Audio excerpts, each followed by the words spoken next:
Welcome to the Dream Collective recap. Today we're talking about the American Dream conversation.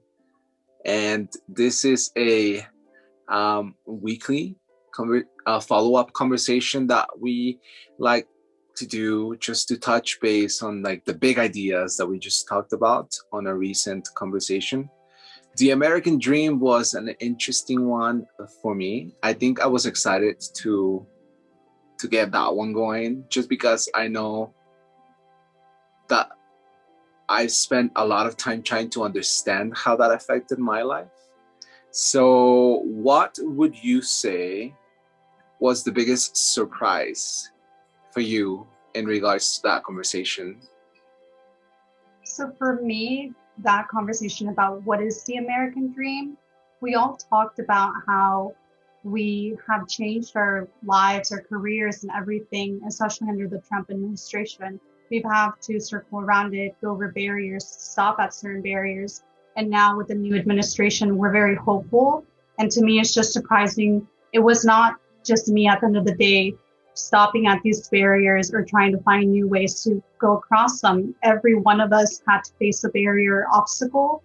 But now with this new administration, we have a new dream. We're renewing it. We're not letting a new law, changes in DACA, changes in our family, or anything really change our dream. We're now focused with even more passion now to continue on our dreams, regardless of all the obstacles that are thrown at us. We are more motivated than ever to just keep going.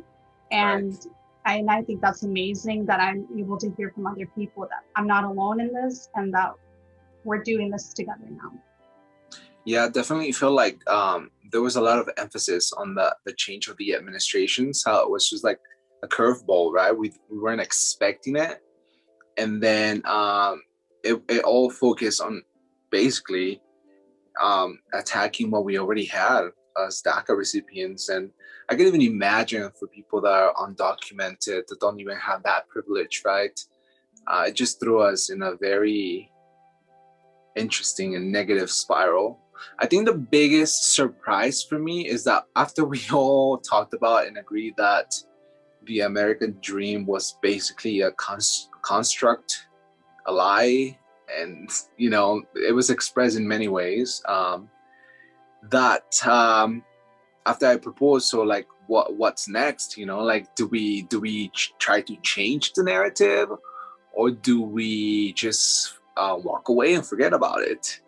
And people just they didn't even hesitate. They're like, no, like let's just walk away and forget about it. It just takes too much energy to change something that big of an idea that's been like ingrained in ourselves. It's there's a negative connotation now to the American dream. And people were just so eager to just like, I don't even want to deal with it. Like, the American dream is not even something that I want to keep pushing to, younger generations that I come across. I think that was my biggest surprise, that we're just like over it. We don't even care about it anymore. As you said, we are set on doing our own thing, creating our own dreams and opportunities. And I think that was the biggest surprise for me.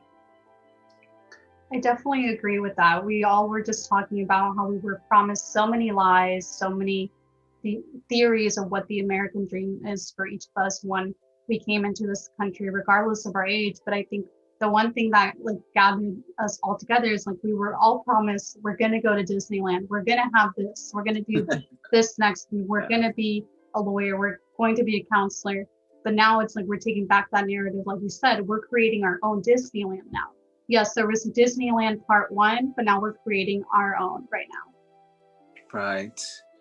So was there something that you learned new that you weren't expecting, or something that, just something new into your life from this conversation? So there was a speaker that mentioned that he does not like the word dreamer for his own reasons or his own education. And I'm looking forward to have that conversation with him and with everybody on this platform of what other word can we use instead of dreamer? Why have we used this word? Each of us identify in a different way. Some people said, I'm a dreamer. Other people said, I'm documented. Other people said, I am a DACA recipient. Other people just said, I'm flat out undocumented. So for me, that was like one thing I learned, is that each one of us have our own identity, and we identify with a different spectrum of everything that we've been through. And I think that really resonated with me, because older dreamers or undocumented individuals, they consider themselves undocumented. But when the Dream Act passed, and another speaker also talked about this, how we need to be more educated and about all the different movements that have happened since the amnesty from the 80s. It's like there's different generations of us. We are not all, we don't all fit in one shoe. Like we are all different individuals that identify with a different identity. So it was interesting to know that there are other people that are trying to take back their narrative in a way of like, I'm not a dreamer, I'm just undocumented, or I'm just DACA. So I think that was something really interesting to learn, that some of us don't want to identify as a dreamer or undocumented or documented or any of that really. So I think that was something new that I've learned, and I want to continue that conversation for next time. Right. That whole, the dreamer, and how it can be problematic, I guess, to some people out there. I learned that it might be problematic, like right there and then, right? Like I don't think either you or I knew that there was an issue there, especially because and I think I've expressed it this way, like I was dreaming before the dreamer became a political act, right?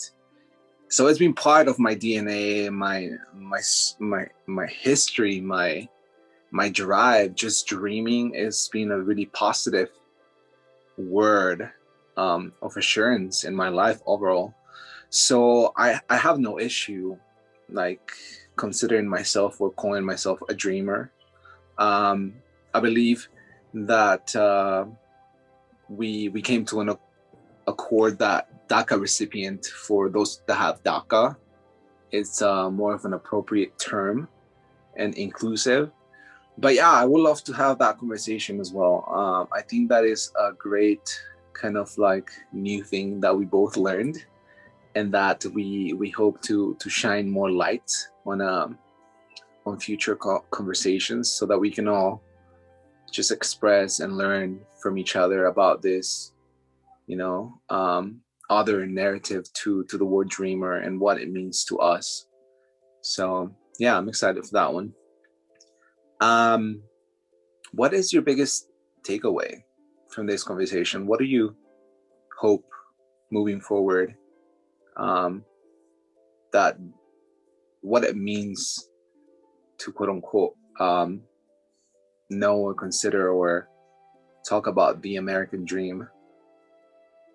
I think for me, the biggest takeaway out of all of it, again, it was that whole concept of we're making our own Disneyland. And I think I said it towards the end of our meeting, is like, we're all creating our own now. And I guess the biggest takeaway was that so many people wanted to jump on board. Like, when is the next meeting? When is the next conversation? And for me, it was just so not shocking. I guess it was just, well, in a way, it was shocking to me, because we're in a new administration where we might feel a little bit more comfortable talking about our status, being more open about it, or even just having a quick conversation or hearing the conversation. For me, it was just the biggest takeaway. It's we all want to gather together every Sunday or every Monday, whatever day it is. It's like more people want to jump on this conversation about changing our narratives and talking about it, sharing them, collaborating about it, and learning more about each other, because we have people from the East Coast, Central, Mountain, like that Mountain Time area, and then a lot of people from California. And the other cool or interesting thing was to know that we all have different experiences across the states. So some of us are more positive in energy with certain scenarios like careers, college, getting a job. And then some of us, it was more of a negative experience. So the biggest takeaway I think from all of this is like we're all so unique that we don't have this same journey step by step by step. We may have just a small journey in our college or academic, whatever it may be in our life, in our different journeys. It's like we relate to, but we're not 100% all the same. Right. Yeah, I have to agree. I think the idea that we now have the opportunity to construct our own journey, our own path, and our own dream and opportunities, I think that's the biggest takeaway for me, that we can instill this positive new way of looking at opportunity for immigrants and undocumented, people here in the U.S. by us talking about it, normalizing it, and also just not feeding into that old notion of the American dream, right? Because there was a lot of like negativity and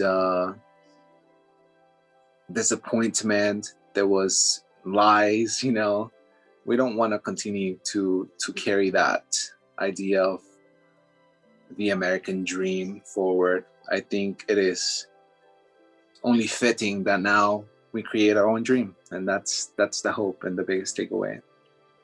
So yeah, I think that that summarizes most of my takeaways and thoughts about this conversation. It was definitely one that opened up a lot of more topics and one that that I think we can distill more out of it.